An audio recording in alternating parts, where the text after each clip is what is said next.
So our future city, the Central Birmingham Framework 2040. So what's all this about? Why are we doing it? Well, back about 15 years or so ago now, Birmingham produced the Big City Plan, which was a city centre master plan that was steering the future direction of the city centre area. That's everything within the ring road, essentially.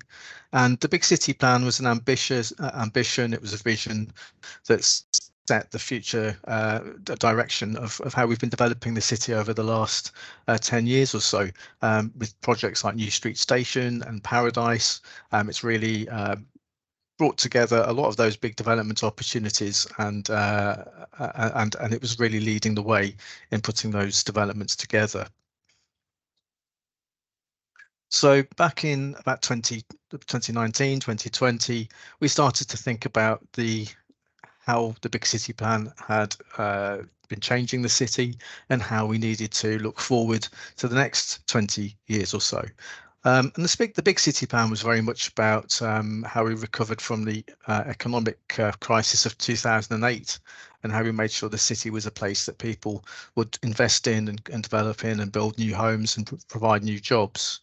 So the Big City Plan had sort of begun to done its thing, and we wanted to make sure that as we look forward to the future, that our future city was one that we shaped together, and that we encompassed those changing needs around the economy as well as the environment, and making sure that growth and development and the opportunities are actually spread out more evenly across the city and include more neighbourhoods around the city, not just looking inwards to the city centre. So we started with a big consultation back in 2021 on our Shaping Our City Together document, and we developed this thinking around what the framework should be, and our future city framework is about setting that new vision for Birmingham in the next decade and beyond, and to provide some big, bold proposals that take us to that next level of transformation and change to make Birmingham a healthier and walkable, livable, thriving city, where we increase the number of green spaces, improve the walking and cycling networks, and provide more opportunities for jobs throughout the central Birmingham area. So for those of you that want to sort of understand how this fits together with what else the City Council is doing, we began the consultation back in 2021. We employed the company called Arcadis to help with some of that work, to provide some of the detail around the proposals. And that work was completed last year, and that helped us at the City Council to write this framework, our Future City Central Birmingham Framework, and that's what we're consulting on now. And it's important because it feeds into the Birmingham local plan and the planning policies that will and land use allocations from that. It also ties in with the Birmingham transport plan and proposals around how we move around our city in different ways in the future. It will also feed into lots of more detailed work because this document's quite high level, so it can't answer all the questions. So over the years to come, there'll be opportunities around more detailed master planning and work together with communities and different organisations to actually develop some of the proposals. And that's really key to how we move the city forward. It's about how we'll work together to deliver the proposals or the direction of travel that the proposals are suggesting. So we can't do that without your input. And our vision for the framework is that we'll be a leading international city on a global stage, where everybody can share prosperity and they're happy, they're healthy, and the city is affordable, and that we're connected with culturally distinct neighbourhoods and communities that have the best environment and resilience and adaptability, and that a city that's proud of its our unique identity and our diversity in all ways, and that embraces technology and creativity, beauty and imagination. There's a lot of words there. There's a lot that we can work from on that vision. And it was one that was very popular when we consulted a couple of years ago. And why are we doing this? Well, we have a number of challenges around the climate emergency. 34% of the city's carbon dioxide actually emissions come from transport. There's a lot from housing as well. So how can we make our transport systems and our housing more environmentally friendly over the coming years? How do we make sure that children, 40% of the city's children live in relative poverty, and the city is the third most deprived of the major cities in the UK. So we've got a lot of work to do there to level up. You'll have heard that expression around making sure that those in most need get their share of the city's growth. Um, how do we deliver quality homes and neighbourhoods? Over 4,000 of our community are living in temporary accommodation, and we need to build over 7,000 new homes each year for the next 20 years to cater for the growth in our city. So how do we find room for that? Where are the locations where we can build new homes?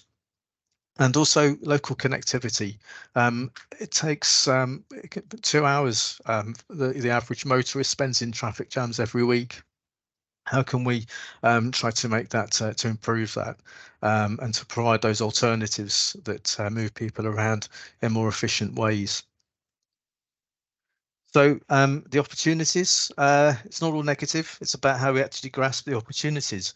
And we have a potential as a city to be a leader in a green future, where more of our homes can be heated in a greener way, perhaps through solar panels or heat pumps. There's all sorts of ways in the future where our houses could take advantage of that, be cheaper for people to run. How do we make sure we get those opportunities for the city? Also being bold about our city. We did really well in the Commonwealth Games last year to promote the city on the world stage, to tell the city stories and to promote our communities. And how can we continue to do that and build upon that success last year? And the city will be the central is already central and connected. We are the best connected city in the UK, and we will be even more so when HS2 comes on board over the coming years. Also, it is a city that's growing. We have some of the fastest growing companies, particularly in the high tech industries. So it's an area that the city has an opportunity to grow more in. And then it's about how we connect those the schools and the education providers to make sure that our local kids can get into those jobs in the future. So it's not all about we also have to look at our past to inform our future, and also look at the way other cities do things so we can learn lessons from them around the world. And this is very difficult to see this, but this is a timeline of how the city has evolved and changed over the last couple of 100 years. And Birmingham started from a very small, densely populated town, and which became a city. And that grew and swallowed up all the suburbs and the villages around that central town of Birmingham. And then over the 20th century, it grew even further and into the city we know today. And what's interesting is that the density of the city has moved. It used to be quite a dense city, very walkable neighborhoods, and some of that got lost about 50, 60 years ago in a lot of the big redevelopments back then. And the city is not as dense as it used to be. So there's some big changes there, particularly when you compare them to the city to others across Europe and London and others, in terms of how many people live in the city centre and central areas. And actually, you may think we're very dense already, but compared to Brussels or Lyon, we actually don't have as much density for our buildings. And a lot of the white space you can see here is highways or development sites, or very underused spaces. And there's not a lot of green in here. So what are we using some of those spaces for? So what we've been doing is to think about how we might use our city in a different way in the future. So we've done this by going beyond the ring road. For the first time, the city centre is something that we're saying we're not going to focus the attention on. Actually, it's broader than that, it's bigger.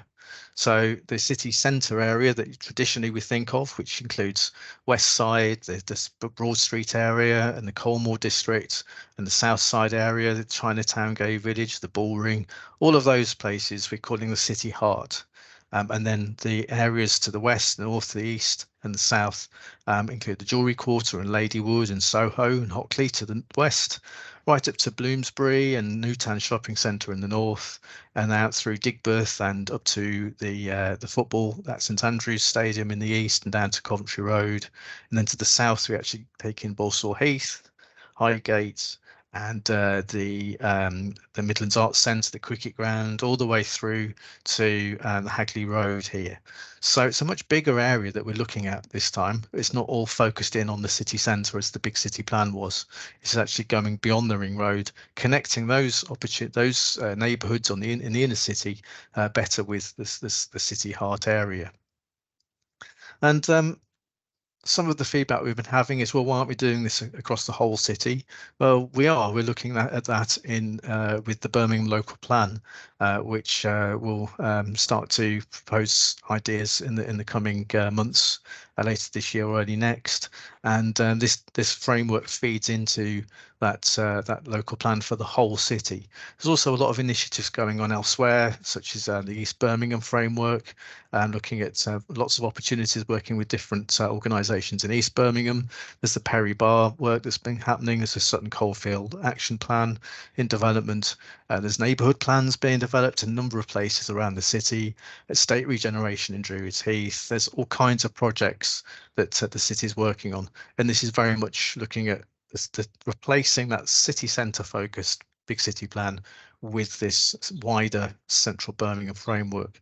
And what I'll just do is to run you through some of the ideas and the proposals. So for the city heart, there we go. We've got Ozzy, the bull, as he's now called, that's it's going to roam about the city through this bit of the presentation and just take you on a bit of a journey around some of the proposals in the document. We haven't got time to cover them all, so I'll be quite quick about it.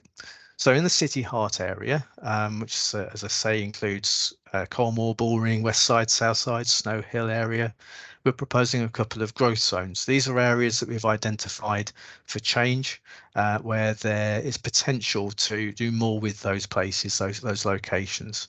And what we've identified here is what we're calling Park Birmingham, which is around Union Street, High Street, Dale End, the Martineau Place block and the Martineau Galleries area, the Oasis Markets area. There's nobody lives in that area. It's quite low density. It's a lot of big retail floor spaces, some of which perhaps aren't as used as well as or as much as they used to be. So what we're looking at there is potential to actually change the nature of some of the development there, and perhaps introduce more residential, so there's more people living in the central heart, and to find ways of greening it to provide gardens or green squares or spaces that actually connect through the central heart area. And we're also looking at this idea of greenways, how we might green some of our streets. I'll come on to some slides about that in a moment. Also highlight some of the major development sites in the central area, which some of them are listed there: Smithfield and Paradise, the Monaco House site on Bristol Street, Brindley Drive, Arena Central, a number of different developments there. That's not a full list. There's more, but also looking at things like how the city could be better connected in the central heart, at Moore Street and Snow Hill stations. There's really big potential there to improve those two stations, and also the potential for new what we're calling rapid transit routes. This could be metro, it could be what they call sprint buses, and it's really more dedicated and improved public transport links. Also through the City Heart, looking at nighttime centres. So these are West Side and the South Side areas, and they do a lot in terms of the city's nighttime economy, the bars and the clubs and the restaurants and all of the support that goes around that, whether it's hotels, catering, restaurants, all of the and the taxi drivers. There's a lot of support that goes into the nighttime economy. So that's faced lots of challenges over the past 2 or 3 years. and continues to do so. So we're looking at the potential to develop some policies and ideas that around how we might protect and promote some of those nighttime areas in the future. So I talked about greenways. This is a sort of what the city centre looks like now, the city heart area. And what I'll show you here is this idea of greenways. Now, you'll see that it goes from something that looks very grey, and it just shows that in the central area, we really don't have very much green space. And this shows a lot of trees. And what we're not proposing here is that we're digging up absolutely everything to plant trees and grass everywhere.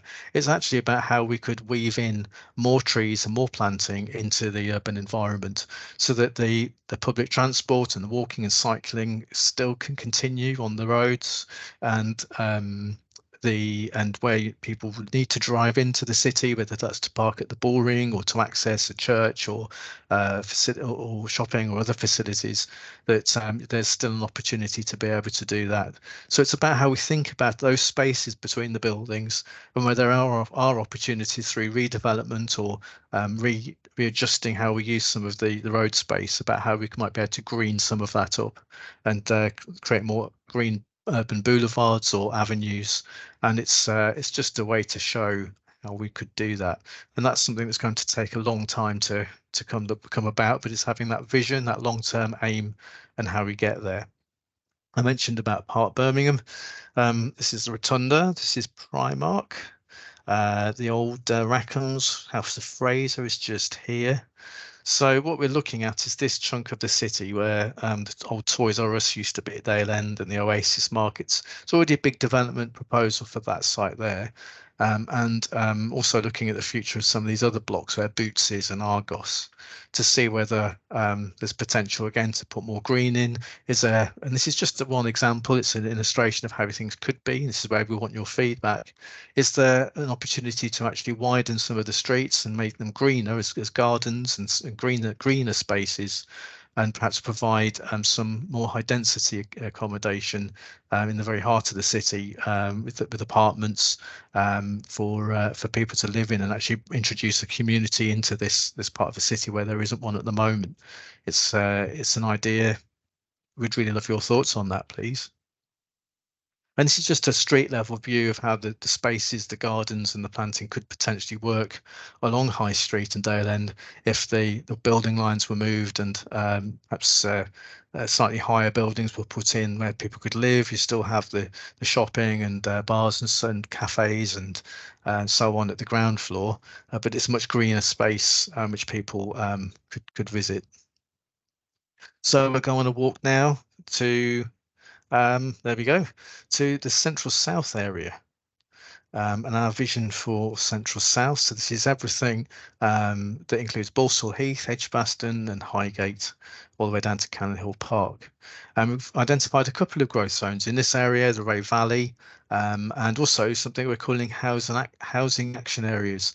These are highlighting some of those housing estates, the City Council's housing estates, as places that over the coming years we need to look at for greater investment and improvement. And it could be a whole range of measures in those areas that we'll look at when the condition of the existing properties is understood, and we can actually work out how we might improve those through better insulation, different heating systems, or whether there's space for some areas of redevelopment. It's one of those questions that we would be asking along the way, and in detailed plans in the future. This is the idea for the Ray Valley, opening up the river to create a green corridor, actually making instead of a hard brick wall that there is at the moment that's inaccessible, actually opening the river out, and providing greener spaces for people to walk along, and development that overlooks it can create a whole new green corridor coming right in through from South Birmingham. So we'll have a quick walk onto Central East. This is there we go. This includes Bawdsley, Digbeth, Small Heath. And so some of the ideas we've got here, particularly picking up on some of those development opportunities in Digbeth with the BBC coming into Typhoon Wharf, and a number of the landowners there proposing new employment opportunities and workspaces in Digbeth, but also quite a bit of new housing potentially coming into those areas. But what we want to do through the housing action areas is actually find spaces for different types of housing, family homes, and more traditional types of housing, as well as some of the sort of apartments and those sorts of development buildings too. So it's about having a range of different housing types that meets different needs and at different levels of affordability. Also, here it's key to point out what we call in the green and blue web. How do we? This is proposing some ideas around a sky park, improving links into the Coal Valley through Ackers and along the canal. How we could improve and link existing green spaces so that they work better, and also opportunities for greening, perhaps High Street, Bawdsley as a carrying on for the work that's happened in Digbeth at the moment. It also looks at centres like Coventry Road and Bawdsley, and those are communities and neighbourhoods where there could be improvements to the shopping environment, to the public realm, to the streets, squares, the lighting, and so on, to improve those as visitor destinations and for the existing community.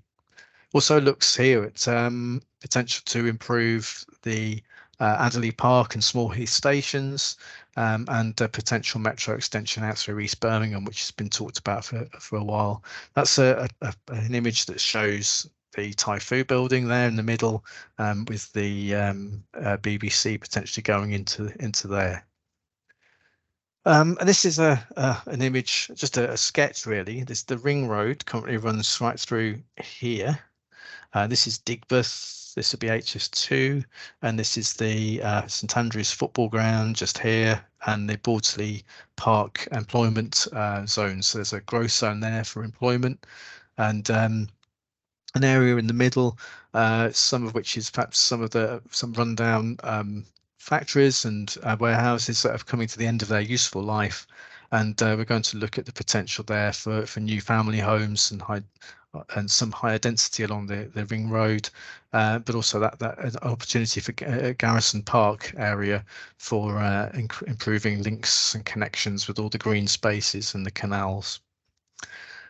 So again, we'd love your ideas on this. This just shows how the tram could potentially come through and connect through past the St Andrews ground, and how perhaps some of the spaces there could be made more useful and accessible to local people, and some of the sports facilities improved, and how some of the existing buildings like the old tram shed is their community or employment uses that perhaps could be made more of in some of those existing heritage buildings. So we're going with Aussie to the north. There we go. It really goes to the north there. That's East Side and Aston Triangle, Gun Quarter, Nechells and Newtown. Here we're looking at some housing action areas again, places like Bloomsbury Estate and Newtown South areas, to see what possibilities there are there for improving homes, and also improving the local shopping and local centres. Particularly Bloomsbury, there's some quite limited shopping facilities there for the neighbourhoods, so there are opportunities there to perhaps improve that what's in those local centres and the range of options for people to shop. And again, if you live there or know the area, please comment on that and your thoughts about what's needed in Nechells or Newtown or any of the other centres, of course, in the framework area. So again, we're looking at an area, this is Bloomsbury Estate here. This is Aston University that's just here, and we're looking at the potential along the canal corridor that comes in to the city centre area from the north. It's really wide and great piece of canal. It's next to where the old gas holders used to be, and a number of uses around there, which there's a number of cleared or developable sites there.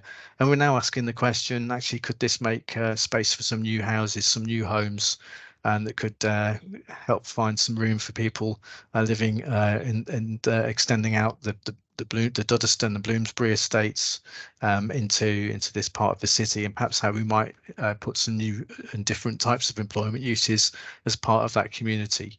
So it's about how we make best use of some of the underused land there, and how we potentially could open up the the canal area for green spaces and walking, cycling. Also looking at the potential of places like Jennings Road. There's locations along Jennings Road between the Millennium Point and Aston University, where actually it could the road could narrow down, where buses and cycles and they can still get through, but potentially then increase the space for pedestrians and others to actually cross that road and make better use of the really wide space there, but still get access where it's needed. It's about how we sort of use some of our places and spaces better. And I'll just come on finally to the Central West area, and some of the key ideas here. There's asking the question about the future of the Hockley flyover. At the moment, it's not the best space underneath it. It's not the busiest road at all. It's quite an underused structure in terms of traffic and transport. And we've got these climbing walls here. These are grade 2 listed structures. These walls here, really interesting mosaics and concrete sculptures. And how could we keep those, but potentially take down the flyover and create a space that's more open, where the traffic could be diverted in different ways, and how building plots could be opened up that come up closer to that central area and create a more traditional square or space for people to move through and around, and connecting those neighbourhoods from Handsworth and Soho, and Jewellery Quarter and Newtown. It's actually a central point for those communities potentially, which at the moment are really isolated and cut off. And we've got experience of doing this. We did it in Perry Bar. There's a lot of pain perhaps in the early days of taking down that flyover, but what it has done is open up a lot of space there for new homes, new green spaces, and connecting parts of Perry Bar that were cut off by that flyover. So how can you get involved? Well, at the moment, we've got a 12-week public consultation period underway. That started on the 25th of May and it's running to the 17th of August. So you've got plenty of time to get your comments back to us. You can view the document online by visiting our website.